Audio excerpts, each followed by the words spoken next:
This is a striking story about the Zen master Tanzen and how he imparts an important lesson to a younger monk in his own subtle and gentle way. One day, a Zen monk Tanzen and a young monk were traveling together. They came to a riverbank and they had to go to the other side of the river to meet an old senior monk who resided on top of a hill which is located on the other side of the river. When they were about to get into the river, Tanzen saw a young, beautiful woman standing in distress. Then, with a mindset to help, Tanzen and the young monk went to her and asked her gently, why is she looking so distressed? The woman replied that she needs to go to the other side of the river, but there were strong current waves in the river, and the river was in its full flow. That's why she is unable to cross the river on her own. Then Tanzen offered her help and carried her through the strong waves of the river and placed her down gently on the other side of the river and bade farewell to the woman. By seeing this, the young monk was exclaimed and bewildered, because as a monk since childhood, he always knew that if you are a monk, then you have to avoid physical and intimate contact or touch with women. He always thought that monks should avoid lust and stay far away from intimate contact with women. But here a Zen master himself is carrying a woman like this. This scene intrigued him. Anyways, Tanzen and the young monk continued their journey. A few days passed, but throughout the journey, the young monk tried hard to avoid the matter of Tanzen carrying that woman. As he knew that monks were supposed to stay away from women, out of this principle, he was unable to logically understand why Tanzen carried that woman like that. His mind was unable to stop intriguing about the matter, but he tried to remain silent and tell nothing to Tanzen about it. Then one day both of them were resting under a tree. Till now the young monk became very disturbed in his mind, and out of his strong suspicion mixed with curiosity, in a very disturbed voice, the young monk asked, I always thought as monks we were supposed to avoid women. Why did you pick that woman up like that? Tanzen replied, What women? Oh, you mean the women back way there on the riverbank? I put her down there a long time ago. Why are you still carrying her?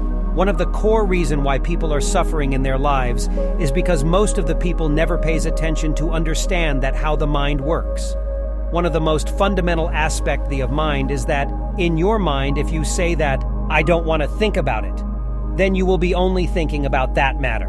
That matter will ultimately become the main content of your mind.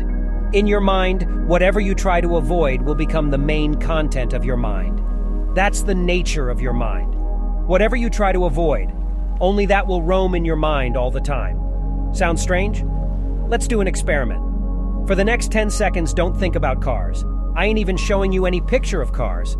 But if you try to avoid to think about cars, only cars will roam inside your mind. If you take a vow, from now on, I will not think about cars, then the whole day you will be thinking about cars. If you did not take such a vow, probably you would never think about cars unless you see them. There is no system in your mind to remove a particular thought which you don't want. Now, what's the way to master the mind? Or what's the way to remove unwanted thoughts? Well, now let's come to this point. Being a monk doesn't mean taking a vow that I won't touch a woman anymore. Being a monk means to make a commitment to achieve something higher in your life, to reach a higher state or dimension where these emotions like lust, greed, or anger will be meaningless to you. If you are determined to achieve something higher, then unnecessary thoughts of the mind will stop automatically.